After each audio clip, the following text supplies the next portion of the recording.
So, good morning again, everyone. You know, this is the, this 46th Spiritual Renewal Week. We started in 1969, and it's been a continual tradition since that time. And of course, Master had started before that the tradition of convocation, where he had a week-long series of classes. So Swamiji, because his whole life was dedicated to doing whatever it took to extend Master's mission into the world, so he obviously chose to continue that beautiful tradition, and we've carried it on all these years. And we have some people who have been coming for virtually all of those, not just the residents here, but some visitors. Jeff, are you here somewhere? There he is. I think he's got the record for the most either continuous, or maybe he had to miss 1 year, but it's been like 30 years or something. Anyway, it's a wonderful, wonderful tradition. This year for Spiritual Renewal Week, we're going to share the theme of sharing the heart of Yogananda. This is a theme that Ananda has been using during this year in order to partly to coordinate the efforts of all of our different communities and centers, but partly to have a clear focal point for which we want to, through which we want to empower the energy of Master's mission.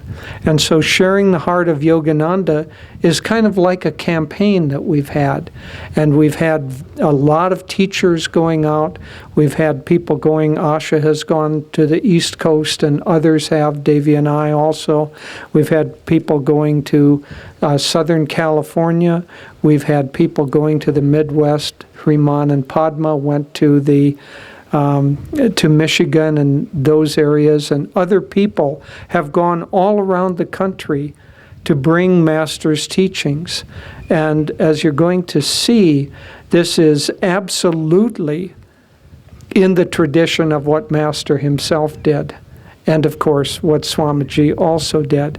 In addition to people going out, we've tried to use this theme of sharing the heart of Yogananda as a focal point for other things that we do, our websites, our online classes, and other ways that we reach out to people around the world.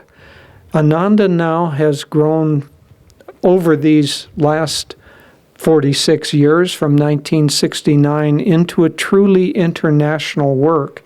And so as we grow and have centers all around the world, it's very helpful to have all of us focused on a single theme for the year, because it helps to magnetize, and there's a resonance that happens. So the energy builds and builds.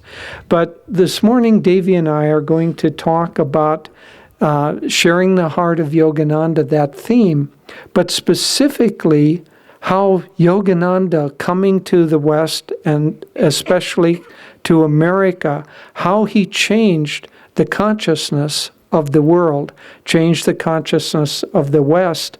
And that has been something that he came here, and now his teachings are going back to India, probably 10 or 15 years ago. Many people in India had read Master's book, but his work was not really alive there. And since that time, it's grown more and more alive, until many of you may know that the Prime Minister of India, Modi, came to the U.S. and presented to the United Nations the thought of having an International Day of Yoga. And so the UN accepted that. And so when the International Day of Yoga began to be sent out, before it was going to happen, they had to alert people. They had what they called icons of yoga. These are the great teachers of yoga, and Master was the person chosen to go on the front page of this worldwide movement. And so Master's coming here, awakening the West, and that energy spreading around the world has really brought yoga into the modern age. And I don't want to get too sectarian. Obviously, we love Master. Obviously, he is the one for us who has brought this energy. But many others have also added. This is, after all, not Yogananda's work, it's God's work. And Yogananda and all of us are serving God in trying to bring this light, which is yoga, meditation, Kriya Yoga. These deep teachings are the proper way for mankind to try to relate to and connect with the divine during this age of Dwapara Yuga. And because it's an age of energy, the teachings that Yogananda brought primarily have to do with energy. And I'll talk a little bit about that. But let me give a kind of a broad arc of Yogananda's life. Most of us, probably everyone here, and by the way, there are many, many people also watching online from around the world. Most of the people participating this morning have read the autobiography of a yogi, and we have a clear idea of what Master's life was like as he grew up, as he met these great, great saints in India, as he met his guru and received training under Sri Yukteswar, and got the vision and then the blessing of Babaji to come and bring these teachings to the West in 1920. And so he took the first ship that left India after World War I from India to the U.S., the city of Sparta, and he came on that ship and arrived in New York in the fall of 1920. He was alone. He had $500 in his pocket, and he had an invitation from the American Liberal Philosophical Society, an invitation to speak on yoga, but he didn't know English very well. Davey's going to talk more about that. I just want to get him to America. So here it is, and he arrives in America, and his first lecture in America was on October 6th, 1920. He was living in Boston primarily, although he moved around a little bit on the East Coast. It took him a few years to get kind of his roots down and established. And so he gave some early lectures on the East Coast. And then starting in about 1924, so 4 years after he arrived here, he began what he called his spiritual campaigns, his intercontinental campaigns. And I'm going to talk quite a bit about that to give you a real sense of what that was like. But this was the time that he went around to many, many, many cities around America, and he gave classes and lectures. We've probably all seen pictures of him, for instance, at Carnegie Hall or in a big auditorium with hundreds, thousands of people attending that. Well, he went gradually, as his popularity grew, and it grew very quickly, he went around the country from city to city and spoke at the largest auditoriums that were available. Now, we have the idea that he kind of came into town, gave a lecture to 3,000 or 4,000 people, and then went on. Not at all. He would come and he would spend a week, 2 weeks, a month, 2 months in a city, and he would give classes. He would give free lectures. He would meet with every possible group. in America in those days, they had things like Lions clubs and Elks clubs and women's clubs and men's clubs and business clubs. And he would meet with those during the day as his popularity grew. He had an enormous correspondence. At that time, he was also doing books. His early books and pamphlets were between 1922, 23, 24, and Songs of the Soul was in that time. His early lessons were in that time. He was incredibly busy. And so from about 1924 until he left for India at the behest of his guru, you know that he went back to India in 1936, went to Europe on the way there. So until he went there, he was almost continually on the road. He did, in 1925, buy the property of Mount Washington. In fact, in Easter of 1925, he gave the first service there, even though they didn't own the place. He gave a Sunday service at the property, and it was really miraculous what he was able to pull together in order to purchase that property. And from that time on, there was at least a place for those sincere devotees who wanted to live this life. There was a place for them to be. But for Yogananda, being on the road, it meant that not only did he have to generate the energy and the money for these road trips, we think, oh, thousands of people, he must have really been well off.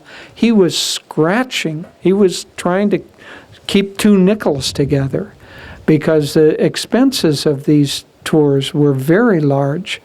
And so he not only had the expenses of the tours, he had the expenses of keeping Mount Washington and all of the monks and nuns who were living there, of keeping them going, because it wasn't like that was a money-making proposition. And so he had this tremendous kind of load, one might say, on him, and yet he was putting out enormous energy. At one time he said to someone about, because of course this was during the time of America's Great Depression. We're talking about the 1930s here, and the terrible depression that took over America. Someone asked him how to get a job when there weren't jobs, and he said, if I needed a job, I would churn the ether until the universe gave me a job. He had this tremendous power, and it was with that tremendous power that he was churning the ether of America at that time. And so hundreds of thousands of people came and heard him lecture and took his classes, and he was also starting the written lessons at that time. So people were coming, but they weren't necessarily staying. By about the time that he went to India, Rajarsi Yogananda did not come very early on in the picture. It was 1932 when Rajarsi came. Master thought of Rajarsi as the other half of this work in America. He said it was his job. Master said it's my job to work and give these classes and give these teachings, but Rajarsi was the engine that helped support that. I can't get much closer. He's motioning me to get closer. I'm going to swallow the microphone. So Rajarsi was the engine that helped to support the work. And so when he came, finally, Master had someone that he could count on to help financially. Now, you might think, well, that's kind of cheeky of him.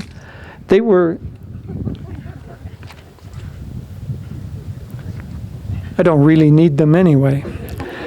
They were brothers from the past. Master said that he was Arjuna at the time of Kurukshetra Krishna, Arjuna, the Pandavas, and Rajarshi was his younger brother Nakula. And so that relationship was not something that was just casual or just business. They were born in order to do this mission. These great, great masters come in order to bring this energy, and their mission was not just a little one. It was, Swami has said that he feels that Master is the avatar for Dwapara Yuga. And so their mission was to plant the seeds and churn the ether so that the energy of Dwapara Yuga and the right way to worship and relate to God during this time, this yuga, this era that we're in, was well and firmly planted.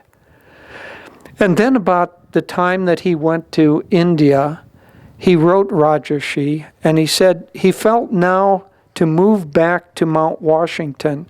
He said, in fact, that all these lectures were a little bit like writing on water, that you wrote, and soon after, nothing much happened.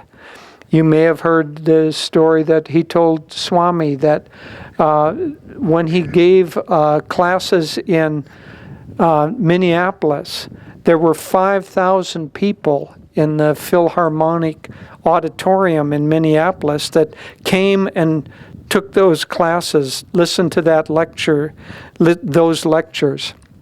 And someone said, "Oh, Master, this is wonderful. This will really build the work." And Master said, "There may be 5,000 here, but if we get 5 sincere devotees out of this, we'll be fortunate." And so he said after the time that he went to India, about that phase, that now he was going to stay at Mount Washington and let the devotees come to him, rather than him going out. That didn't mean that he didn't continue to do things.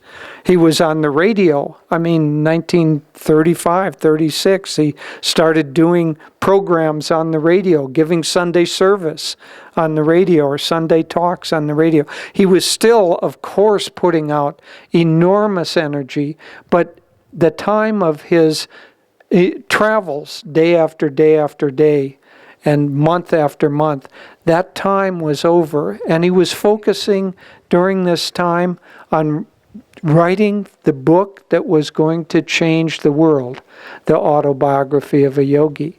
And so from 1936 on, after he came back and was more centered in Mount Washington and Encinitas, at that time of the 1936 trip to India, Rajarshi bought Encinitas property for him as a surprise when he came back.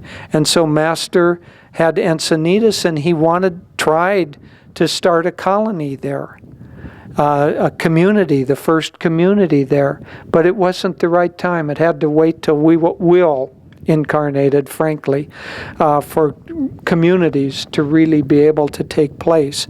But so Master was writing, he was putting out enormous energy, and then in 46, the autobiography came out. And that began a land swell that went out, and now millions and millions of people have been touched and brought onto the path through that work. And so then it was almost like after that was a little bit toward the end phase of his life. Swami came to him in 1948, but Master was a little bit withdrawn at that time. He was writing the commentaries for the Gita, which he finished in 1950, and he was a little bit more withdrawn. And he also started having these great samadhi experiences where essentially his outer work was winding down a little bit, but the inner power was then released to come out. And he had these great, long periods of being in samadhi at that time. He was always in samadhi in the background, but in the foreground, he had the work to do. And so then, toward the end of his life, he took on karma for the devotees that were there and for the world, really. He had severe leg pains and knee pains that he said he could see the astral demons like corkscrews trying to go into his knees. And so he was taking on karma. He was, of course, always taking on karma. And then his passing in 1952 happened. So that gives a sense of the arc of his life. But now I want to talk about what he was doing during that time. How was he changing the West during the time of these great lectures? First of all, the West, when he came in 1920, was completely, basically unaware of the existence of yoga and meditation. Swami Vivekananda had come to the World's Fair in 1896, I believe it was, and there was a little bit of a splash, but then nothing followed up from there. The first English translation of the Bhagavad Gita was done during the American Revolution, and so 1776. And isn't that amazing? And so that was the first time that in the English-speaking world had any access to these great teachings and scriptures, but it certainly had not spread throughout America. And so a number of things that Master brought that now seem like, well, of course, common knowledge, everybody knows that, were absolutely revolutionary. First of all, there were many, many people that felt God exists. America had a strong tradition of Christianity, and our country, after all, was founded by people coming here for religious freedom. So the idea that God exists, that was there. But Master brought a concept that is a big, big step further, and that is that only God exists. Nothing else exists except God. Everything in creation is a manifestation of His consciousness. Now that, for us, seems, well, sure. That seems easy. For America, especially at that time, see, the typical Christian and other religions, Judeo-Christian, those religions don't see creation as an extension of God. They see creation as something that God does that is separate from Him. And so, if you're separate from the Creator, there's no hope that you can merge with the Creator. The best you can do is either be pleasing to Him, or worship Him, or be afraid of Him, or somehow have a relation, but then at the end of life, you're going to die, and if you've done a pretty good job or a splendid job, depending on what church you belong to, then you go to a heaven, or you go to a hell, and that heaven and that hell is eternal. And so you have one life, and if you mess it up, you spend the next 1 trillion years in hell. Or if you have a good life, then you go and you spend the next 1 trillion years in your body in pleasant circumstances. But that's the concept, because you can't merge with God. You can only reap the fruits of your action. And so the concept of merging with God, of moksha, of complete release from the identity, the self-identity that's separate from God, that's a concept that was known in India but completely unknown in the West. And so Master called moksha self-realization.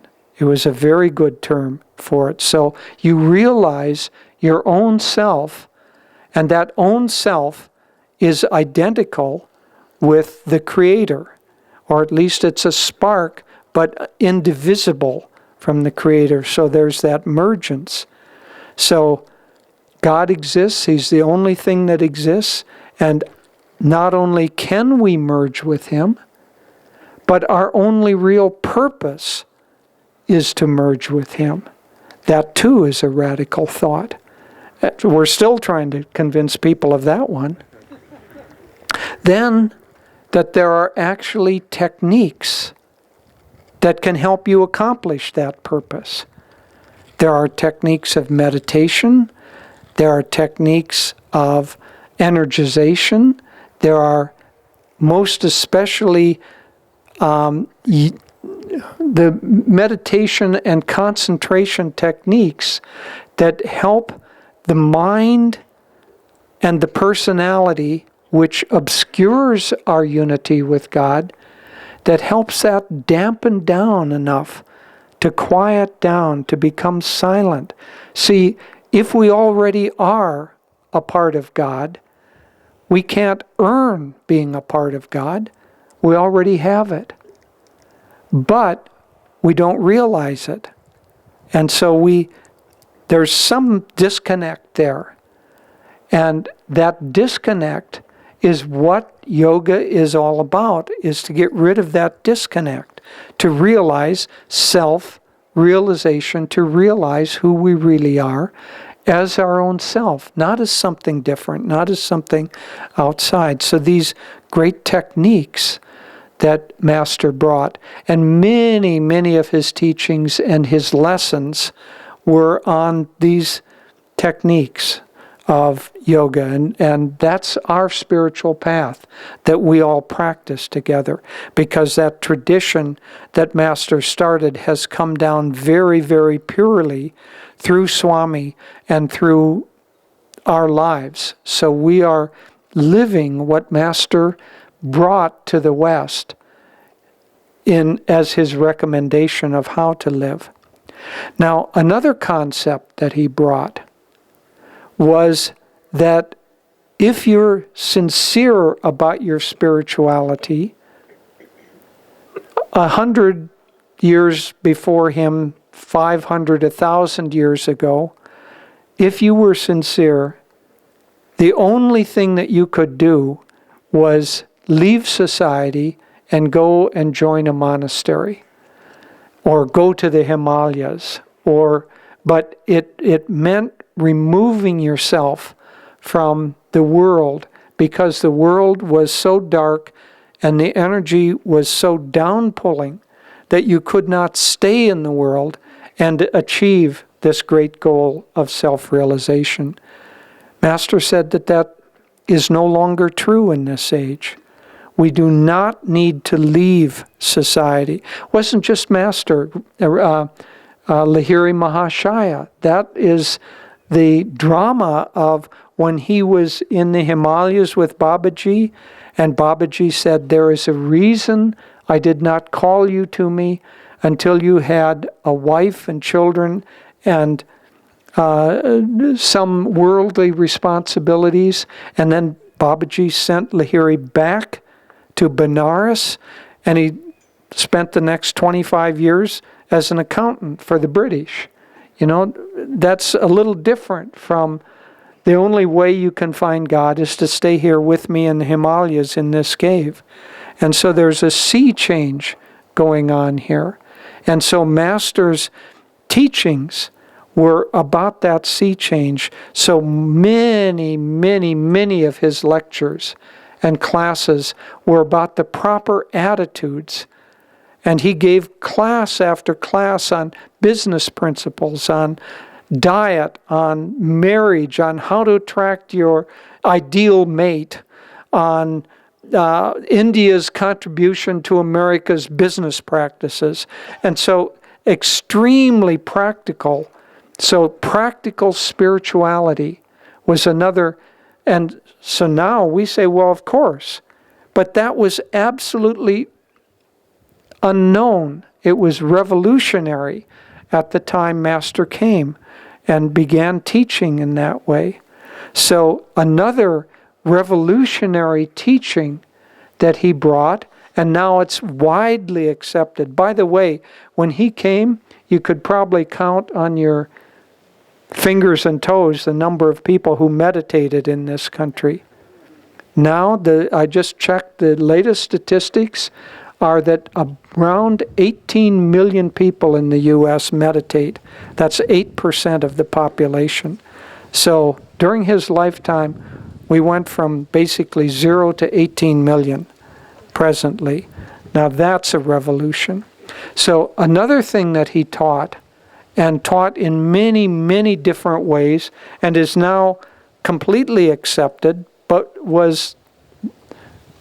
they thought he was insane at the time, was the mind-body-soul connection. That what we eat could influence how we think. When Dr. Peter was in medical school, that concept was, they didn't teach that. And in fact, they taught the opposite, that your diet doesn't have anything to do with your health, basically, or it has a little bit to do with it, but only your physical health. It couldn't affect the mind. So this mind-body connection. And not only is the body better and healthier if it's fed correctly, that the real food is prana. And Master, again, part of his teachings, and we're still trying to get this one down too, is that we exist not because of food, not because of water, not because of air and sunlight. Those are just vehicles. They're transport systems for prana. And we are kept alive by prana. And that by our mind, by our will, we can draw more prana into us. And so it's not only that the mind gets you at the breakfast table, it's that the mind and the willpower is the vehicle through which you are actually fed. And you're fed with prana, and behind prana, which is energy, is spirit. And so you can use your will to direct that energy to the body cells, which is the energization. That was the second pamphlet he ever published, was about his Yogoda system of will energizing the body. And so it was primary teachings, but this mind-body connection that we now understand, and it's in every newspaper on health or article on health that you read, basically, that was revolutionary at the time of Master. And that the spirit behind that consciousness manifests itself kind of like one can think of vibrationally. Spirit is at a very, very high vibration that cannot be perceived through the senses. But it has to come to a lower vibration, and that lower vibration is prana and energy, and that we can't quite see that. Most people can't anyway. Some people see auras, but by and large we can't see it with our eyes or hear it, but we can pick it up with instruments. And then finally that vibration lowers down still further and produces the physical body, and we can see and feel and touch. The senses work on the physical plane, but not on these other planes. And so part of Master's teachings is, one, to show this not just connection, but that it's all one thing. All of it is consciousness. All of it is God, but it's just God vibrating at different levels.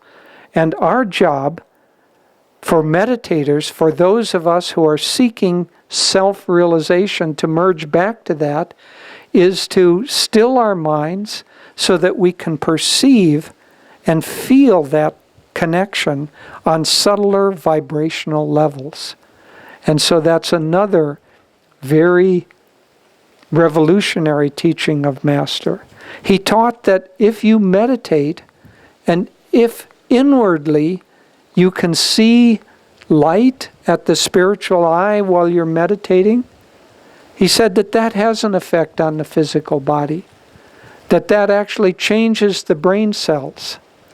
Well, in 1920, 1930, for someone to say that, the scientists, the doctors, just kind of laughed and said the guy is nuts. Now we have the instruments that actually show that to be true. Meditation changes the structure of the brain, and it changes the function of the brain on a physical level.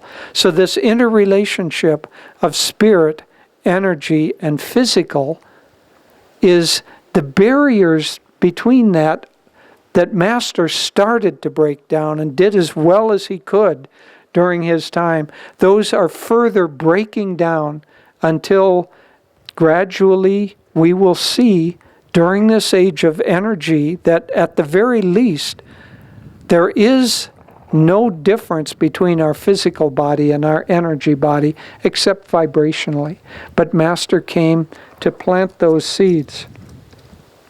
And so I think I'll just end this aspect of it by the other thing that Master brought and affects all of us in a very, very central way is spiritual communities, world brotherhood communities.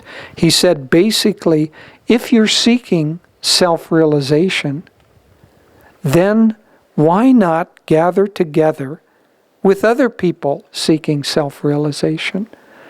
And if you're going to gather together, why not make that gathering more permanent? Why not live together with others seeking self-realization? And that concept, those world brotherhood colonies, will be the lifestyle for Dwapara Yuga. And we're just at the very, very beginning of planting those seeds and getting them well established. I want to give you just a sense of Master's energy during the time of the campaigns that he had. As I said, he went from city to city, but I decided that it would be worthwhile to write out some of these. In 1923, just before he started the Intercontinental Tours, he did 4 months of classes in New York City. And that was kind of that was the springboard. Then between 1924 and 1927, he went to Philadelphia for a month. He went to Seattle for 2 weeks. He went to Portland for 10 days. By the way, Portland and Seattle, where we have colonies, were 2 of the first stops on his first ever intercontinental tour. So Portland and Seattle. He spent 2 months in San Francisco giving classes. He spent a week in Oakland, and while he was in Oakland, he stayed at the Palace Hotel, which is an obscure fact, but not so obscure is the fact that the hotel staff photographer took the photo, which we know is the standard pose during that time. Fun fact, isn't it? Then he went to LA for 2 months, Long Beach, Fresno, and he wrote Dr. Lewis during this time, and I quote, "My life has become strangely busy. Every night, except a few nights in a month, I have to lecture. I have to write books, answer myriads of letters, and prepare lectures." Then, as his popularity began to grow, he went to LA for a week-long series of classes at the Philharmonic Auditorium. So you can see he's not just kind of sneaking into town and doing something quietly. He is, by now, the most popular lecturer in America. And thousands and thousands of people. Then he went to Chicago for a month, Rochester, New York, Cleveland, Pittsburgh, New York again for a week-long series of classes at Carnegie Hall. And so you can see how this is building and building. So I'm not going to go on because you get an idea of what he did.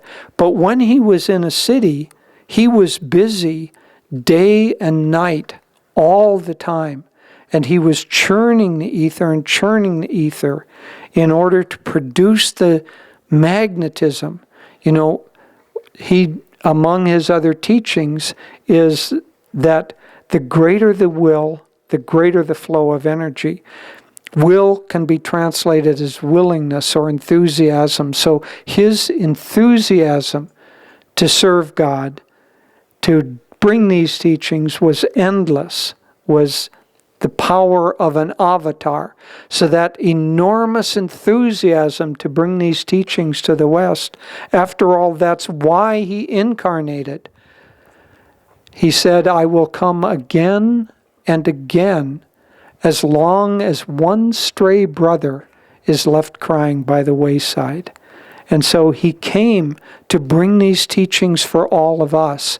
And with that enormous enthusiasm came this enormous flow of energy. And in the early years, he used to do some kind of stage tricks to show how much energy he could have. You know, we've heard of him being in Boston and inviting someone to come up and push him against the wall, and that they wouldn't be able to hold him there, and that 8 big burly policemen came up and kind of were going to show him. Probably typical Irish. I'm looking at Ananda here. So think of 8 people like Ananda getting up there and pushing Master against the wall. And he said, are you ready? And I said, yes, we're ready. And he flicks his back like that, and they tumble into the orchestra pit. So he did some kind of, some pizzazzy things to awaken the awareness and enthusiasm among people. But that tremendous energy that he was putting out, what is the next? Enthusiasm, will creates energy. Energy creates what? Magnetism. And that's what he was doing. He was magnetizing this country. He was magnetizing this planet. And he was magnetizing this age that we live in with these life-changing, liberating teachings. And by the time he was ready to release the autobiography of a yogi, that book has changed the lives of millions and millions of people. There is virtually no teacher in America of spirituality, of kind of New Age spirituality, one might say, who not only has not read that book, but that book being a core of what they are. So I've talked a lot about what Yogananda did. Let me just end by touching a bit on what Yogananda was. What is the real heart of Yogananda? Because that, after all, is what we're really wanting to convey, and that just looking at what a person did does not touch that. Master was an avatar. That means someone who has no ego and no reason, no need, no compulsion to incarnate again. But because of the compassion that he had, that he would return again and again, his feet bleeding over crags of suffering if need be. That compassion that he had resulted in him being the vehicle to come at this time. And so his coming at this time was essentially an expression of God's love and God's compassion for all of us. And he himself said that of all of the qualities of God, that he came manifesting particularly three of them. Love, which is, it just infused everything that he did. So love, joy, and wisdom. And these great campaigns were that combination of love, joy, and wisdom. And that quality, that DNA came into Swami, or Swami came with it as the vehicle to bring that same vibration to the world. And it is that which has also come into all of us, the desire to find God, the joy in doing that, and the loving desire to help others. And that's what this year's campaign and this year's topic of sharing the heart of Yogananda is meant to convey.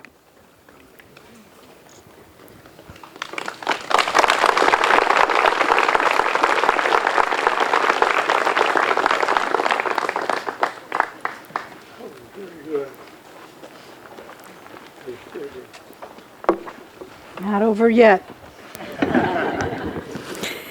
Well, it's such an honor to be able to share Master's life, his vibration with all of you.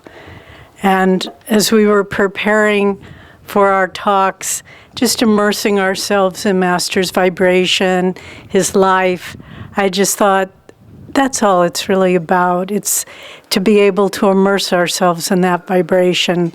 And if I could just telepathically convey that to all of you, we wouldn't need words, but not yet, not yet. So also I want to welcome all of our guests who have come, some from great distances, to join us.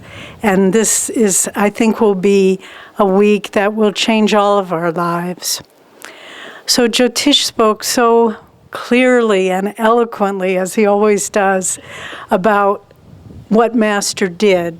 But I want to do a little flashback.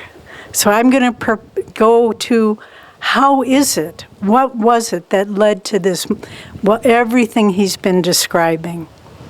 So let's start on September 19th, 1920. A boat docks in Boston Harbor.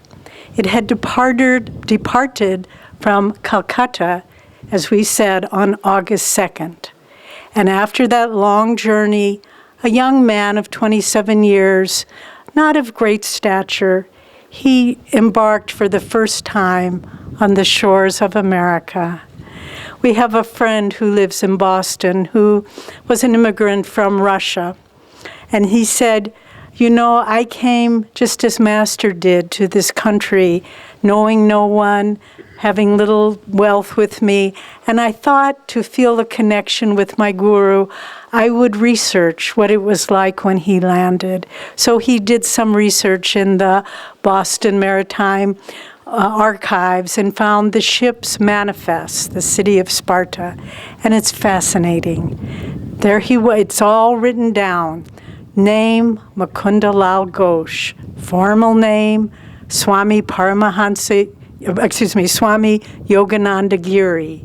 Height, not very tall, 5'5", black hair, fair complexion, brown eyes, with a marked scar on his forearm, perhaps from a boil or something that got lanced.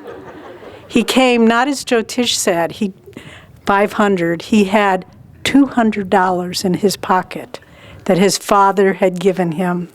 His profession, he wrote down because it had to be all, I mean, how could he say, I am an avatar who has come to move the West?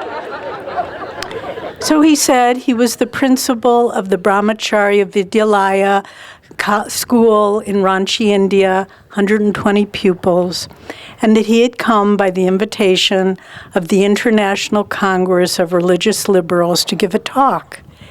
And when asked if he had any political opinions, he said, no, I am not a political liberal, but I am a religious liberal.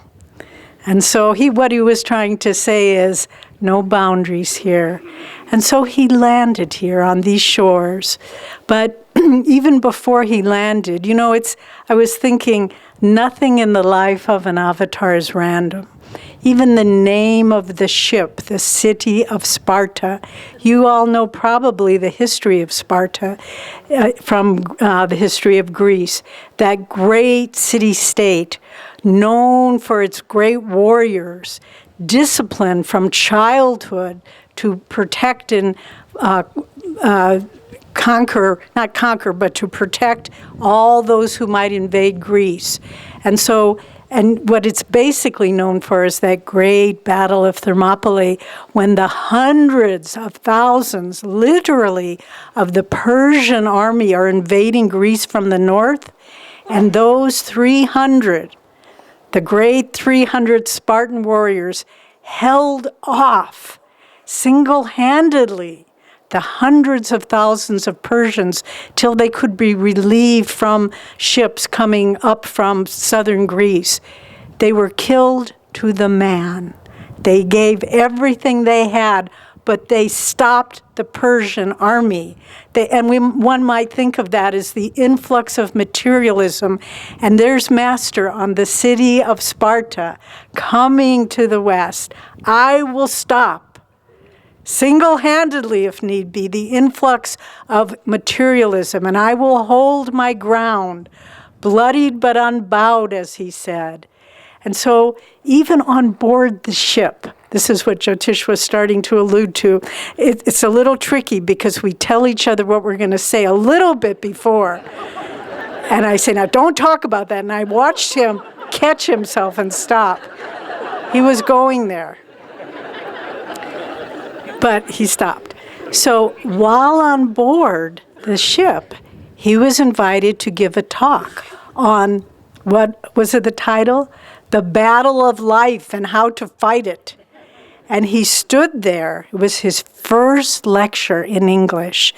He had studied a bit of English while he was in India, but he stood there and he said, every aspect of the English language left me. And I stood there frozen for 10 minutes. Can you imagine if I would stand here for 10 minutes? And he said, finally, the audience began realizing what had happened, and they began to laugh.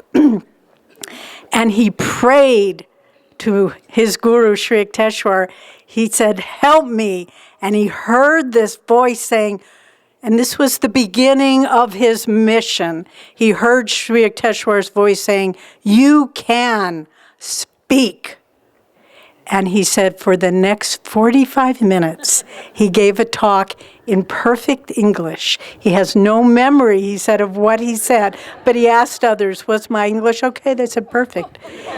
And that was the beginning of moving forward and everything that Jyotish spoke about afterwards. But then let's even take a further flashback. Let's talk about what was the preparation and the purpose of the masters in sending Yogananda ji, our dearest guru, to the West. And let me just read a brief passage, a paragraph from autobiography.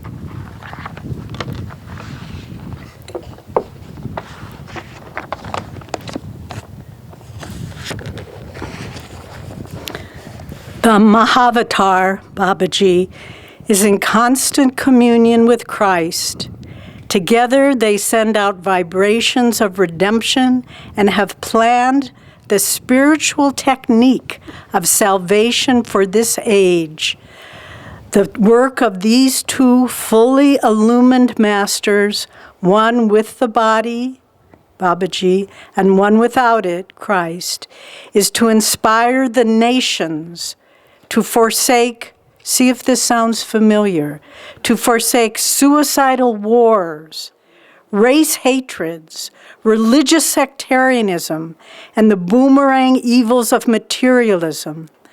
Babaji is well aware of the trend of modern times, especially of the influence and complexities of Western civilization, and realizes the necessity of spreading the self-liberations of yoga equally in West and East.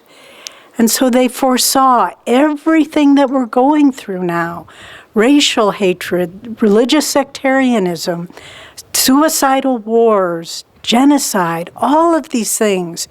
And they planned the technique of salvation for this age. And our line of gurus, remember, have come again and again at pivotal points in human history. They were there at the Battle of Kurukshetra, Babaji Krishna driving the chariot, Master Arjuna, and all of them were present, giving the world the remarkable Song of God, the Bhagavad Gita, which has brought inspiration and guidance and spiritual light to the hearts and minds, literally, of millions of people, billions of people, over the time it was first enunciated. That beautiful Song of God, the Bhagavad Gita, the dialogue between Babaji and Arjuna, between Babaji and our Master. They came again at the time of Christ. Master tells us they were the three wise men, Lahiri, Babaji, and Sri Yukteswar. And they've come now, just as this pivotal time in history where mankind is faltering, it's floundering. And even though we are in Dwapara Yuga, it's a time of turbulence and unrest where one can become discouraged and lose faith in humanity if it were not for the knowledge that we share of the purpose of these great masters. So in 1894, a man of 39 years, self-contained, quiet, scholarly man, decided to go to the Kumbh Mela in Allahabad. And that man, we know him as Sri Yukteswar. At that time, he had not taken a monastic name. And he went to that Kumbh Mela, as we have read in autobiography.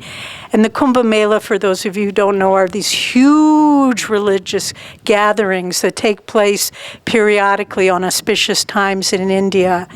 Millions of people come. And some of them are great saints. Some of them are just curiosity seekers. Some of them are just hawkers and trying to get rich. And in the midst of all this, Sri Yukteswar stood, and with not complete satisfaction, he thought, this is not where God will come. And he had the seed thought, surely the scientists of the West, patiently, quietly, trying to improve the betterment of mankind, are more pleasing to God. And he stood that in that moment, than these beggars who are more thinking of alms than God. And he stood there with these critical thoughts, and just at that moment, a young man came up to him and said, "Sir, a saint is calling you." And he said, "Who?" And he said, "Come and see." And of course, it was Babaji, although he didn't know it at the time. And he said, "I see you are interested." He called him Swamiji. Babaji called Swamiji. He said, "I'm not a Swami." He said, "Those on whom I bestow the title never leave it." And that was that. Sort of how many of us became ministers under Swami's guidance. We heard it in a restaurant, or someone else told us, or whatever. But that informally. But then Babaji told him two things of great significance, again, preparing this mission to the West. He said, in years to come, I will send you a disciple for training of Kriya Yoga to disseminate it in the West. He said, I perceive flood-like they are coming to me, the vibrations of spiritual seekers in the West. There are potential saints waiting to be awakened in America and Europe. That was the first thing he told him. I'm going to send you a disciple to send to the West. The second thing he said, I want you to write a book comparing the similarities of the Christian Bible and the Bhagavad Gita. And he said, and when you have finished it, I will come again. And of course that happened. And then some 17 years later, in a very small alley, almost serpentine lane in Benares. Sri Yukteswar is standing there. And a young man, Mukunda Lal Ghosh, is walking, doing shopping for the ashram in which he's living. And he turns, and he sees that leonine figure of Sri Yukteswar. And it's the face that has haunted him, been with him in his dreams, in his imaginings. And he throws his parcels down, and he tries to move, but then he can't. And he leaves it all, and he runs, and he touches Sri Yukteswar's feet. And Sri Yukteswar lifts him up and says, "My own, you have come to me." 17 years after Babaji prophesied it. This was about 1911. Master was about 18 years old. And from that time, as Master said, for the better part of 10 years, he was under the training of Sri Yukteswar. And Sri Yukteswar was always intimating to him that he had a mission in the West. Do you remember once Master was sitting and Sri Yukteswar was giving a discourse on the Patanjali's Yoga Sutras? But his mind was a little bit distracted. He was thinking of 3 buildings that he had seen in his mind since youth, one on a plain, one on a hilltop, one by the ocean. And Sri Yukteswar, perceiving his every thought, said, "Stop, your mind is not with me. Your architectural dreams will manifest in the future. Now is the time for study." And that, of course, the first one on the plain was Ranchi School, hilltop, Mount Washington in Los Angeles, ocean, beautiful Encinitas Hermitage. And he was always intimating these things. Then when they went to Kashmir in the city of Shimla, there was a little woman selling English strawberries, and Master took one, and it was so bitter, and he spat it out. And so touching, Sri Yukteswar said, "When you go to America, your hostess in Massachusetts will serve you strawberries. She will mash them up with cream and sugar, and you will say, 'Oh, these strawberries taste so good,' and you will remember this day in Shimla." And so it was. And then when Master took formal Swami vows, July 1914, 101 years ago. Isn't that amazing? Sri Yukteswar, instead of the traditional cotton, dipped white silk in the ochre dye, and he said, "You will go to the West." And silk is more appreciated than cotton. And then finally, the intimation, Master asked him, "Did you ever meet Babaji, sir?" And he told him of his encounter in 1894, which he had never told Master, and what Babaji had said about sending him as a disciple. And then Sri Yukteswar looked at him and said, "You are that disciple that Babaji promised 17 years ago, or more than 17 by this time, that would be sent to the West." And so always intimating, but not just the prophecies, but how he trained Master. We know with great rigor, great discipline, crushing every egoic shred in his consciousness, knowing that when he came to the West alone, he needed the strength of the 300 Spartans, because he would be pulverized otherwise. To come, and the opposition he faced, the racial opposition, the financial problems, the legal problems, really it's overwhelming when you read about what Master had to go through. And if Sri Yukteswar had not tempered his soul in the steel of discipline, he never would have been able to do what he did. And so then he began his school in Ranchi. And 1920, he's sitting there, and he has a vision. He sees these Western faces, and he says, "Americans, surely these must be Americans." And he knows that he's being called. The moment has come. And he runs and tells one of the students, I'm going to America. In this little school in Ranchi, it might have said, I'm going to the moon. And then within a few days, he receives the invitation from the International Congress of Religious Liberals to speak in Boston, and miraculously is able to book tickets on the city of Sparta. But before he goes, two very significant things happen. He goes, can I do this? I mean, we need to understand, we think of avatars. No problem, I've got this down, I've got it covered. But even Christ, in the Garden of Gethsemane, Lord, may this cup pass from me. He wasn't saying, I can do this, no problem, crucifixion, I got it down. He was doubting in that moment. And so Master was saying, do I have the blessings of this great line of gurus to fulfill this mission? And he goes back to his family home, where many of us have visited, in 4 Garpur Road in Calcutta. We had the great blessing during the Moksha Mandir to have the Ghosh family members, Somnath and Sarita, here with us sharing stories about Master's family. But he goes and he sits in that little attic room and he prays to Babaji,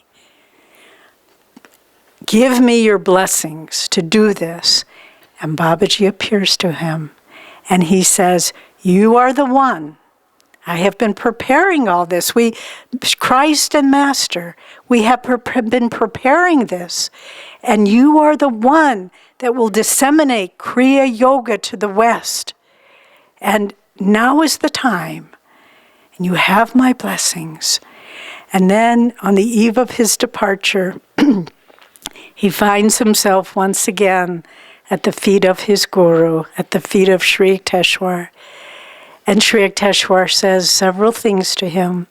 He says, it's now or never. All doors are open for you. And then he says, 2 things of great importance. He said, you have great spiritual power. All those who come into your orbit, their lives will be changed. Just gazing into your eyes will change the patterns in their brain and make them less materially minded and think of God. And he also said, it is your lot in life to attract true friends, even in a wilderness, wherever you go. And Master said later how true those things were. He said, I came alone into a wilderness of materialism, but I never dreamed I would find the response and the friendship and the thousands of sincere seekers who came to me throughout my mission. And so he leaves and arrives on the shore of America. And as Jyotish described, everything that he did, unbelievable, churning the ether. It's hard for us to think about what the West would be like if Master had not come, because his impact has infiltrated so many levels of life. But then, towards the end of his life, in one of the last editions of autobiography that came out before he passed, he outlines his aims and ideals. And Jyotish touched on some of them, but one was to bring scientific techniques for knowing God. This concept of techniques. You prayed, you gave money, you joined the church, but techniques. This was, again, a breakthrough. And the techniques of yoga and meditation that now people accept commonplace. Even it's a curious little offshoot, but there's a very well-known Hatha yoga teacher, Bikram Yoga. He was trained by Master's brother, Vishnu, who is a physical culturalist. So even that stream was from that family. But to practice techniques to find God. You know, Master in his travels heard that there was a great saint living in a monastery, a monk, in St. Louis, Missouri. Well, I was born in St. Louis, Missouri, and it was so reassuring for me to know that there possibly could have been a saint that lived there. But Master went to him, and immediately the man recognized him as a man of God. And Master said, "Let me teach you Kriya Yoga." He said, "No, I have my path. I'm a Christian, a Catholic. I do my practices." And Master said, "You are like a man who's trying to leave a room and you keep trying to go through the walls. Let me show you the door. You can still, all your love can be for Christ." And with that understanding, Master taught him Kriya. And the next day, when Master saw him, he said, "For the first time in all my life of devotion to Christ, he appeared to me. And thank you for giving me this technique." So and that's one person. We're talking about the impact on a culture. And Master talked about also bringing together of science and religion. At the beginning of the 19th century, with all the scientific breakthroughs, these people were saying we no longer need religion, we have science. But Master writes the autobiography of a yogi, and what does he do in it? Give example after example of scientific experiments and proof that substantiate everything he's been teaching about the use of energy, about the possibility of consciousness in seemingly inanimate objects. But he brought together science and religion so that now great scientist Einstein, he was able to perceive the farther out you go, the closer you get to God with science. And astronauts like Neil Armstrong, many of them have had transcendental experiences going into outer space, so much that they come back and their lives are forever changed. And Master paved the way to show that the farther we go with science, the more it amplifies our faith in God. And he talked about the unity of all religions. And that's why he did the And again, why did Babaji have Sri Yukteswar write a book comparing the Bible and the Gita? Because that's what was needed. The seed thoughts had to be launched. And more, particularly in America, people are moving away from established religion. Polls are increasingly saying, people say, "No, I'm not religious, but I am spiritual." And what does that mean? It means the forms of religion are no longer meaningful to me, but the experience of religion is very meaningful. And Master also talked about, and this is something I just noticed, and it's very important. All the other things he says to bring about, to do this, to do that. Then when he came to World Brotherhood Colonies, he said to aid in the establishment of World Brotherhood Colonies. And I looked at that and I thought, he's not saying he's going to do it. He's saying he will help it to happen. And that's what Swamiji picked up on. That Master would aid him, but it was up to Swamiji and by extension all of us to create these communities where people can come together and they can exemplify spirituality, practical spirituality, spirituality in daily life. Just as that incomparable passage, an experience in cosmic consciousness, where Sri Yukteswar gives Master that first vision of cosmic consciousness, and he describes it, I won't try, even not having gone there yet, but just farther than the farthest star. And then when he comes down, what does Sri Yukteswar do? Hands him a broom. He says, do not get overly drunk with ecstasy. You have much work in this world to do. And that's communities. Go far as you can, farther than the farthest star, but then live practically demonstrate how God can flow through you, sweeping the balcony porch after transcending it all. And so we've been talking about how Yogananda's mission changed the West. But ultimately, I think we all need to ask ourselves the question, how did Yogananda's mission change me? Because the West is a pretty amorphous place. You know, it depends where you're standing. What's west to people in Hawaii? What's west to people in China? But what Master came to do, remember he said, I prefer a soul to a crowd, but I love crowds of souls.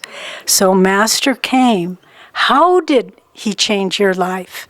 Ask yourself that, because once you ask and answer that question, you realize the living presence he has brought into your life. How has he changed your understanding of yoga and meditation? I never would have picked up this path if it had picked up meditation, if it had not been for what Master brought. How has Master's teachings changed your health, mental, physical, well-being? Just the clarity of thought, energy, healing, all being able to live a dynamic life. If we never would have been able to live the lives we live with dynamic energy without what the techniques Master brought. I know this for myself. Sometimes I think, how is this possible, what we have to do? And we think, Master, as long as you flow through me, as long as I do my energization, my practices, I can do this. How has the practice of Kriya Yoga changed your life, for those of you who have the initiation? And if you don't, get it. Get Kriya Yoga, because it helps you to uplift the energy, to consciously bring it from centers of fear and anxiety and negative emotions and passivity, and bring it to the centers of higher consciousness so that you feel, I can do this. I can transcend my ego if I just keep working at it. And how has Master changed you? He has given you the ability to be part of this spiritual communities movement. And I know every one of us who are a part of it, and I certainly speak from my own heart, I don't know what would have become of this lifetime if I had not been drawn into this orbit of community Master Swami. It would have been a very shallow, very hollow life, and I am grateful every day. And then finally, how has Master's missions changed me? It has given me my guru. It has given you your guru. It has given us the knowledge that we're not in this alone. Whatever happens, that incredible divine grace flowing from Christ and Babaji from time immemorial has come. And it's come to change you and to change me and to awaken us that we can find God in this lifetime without doubts, without self-recrimination, without thinking, oh, I'm not good enough, look at all the mistakes I made. None of that matters. Master came to bring us to God. As Jyotish was alluding, the time for knowing God has come. Not maybe you'll feel a little better, you'll stress relief. None of that. Well, part of that, but more than that. The time for knowing God has come through the grace of our guru, through the grace of our line of gurus, and this mission has changed my life. I know it, knowing you as my friends, I know it has changed your life. And one by one, this is how the West is changed. One by one, souls lifting up their hands and saying, I am free. I am free. Come join me in the dance that our magnificent guru has invited us to, and let us float on the waves of bliss. no longer bound by the pulls and the burdens of this material world.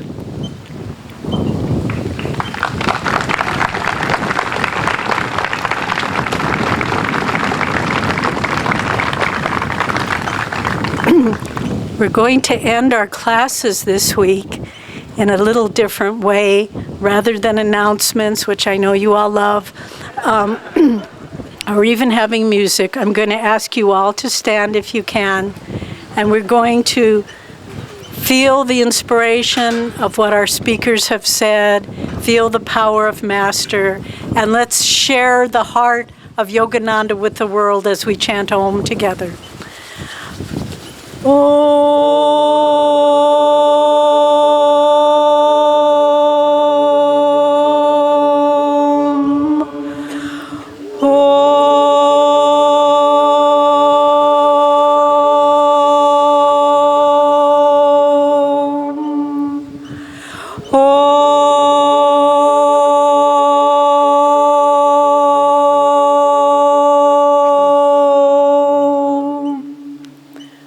Om Shanti Shanti.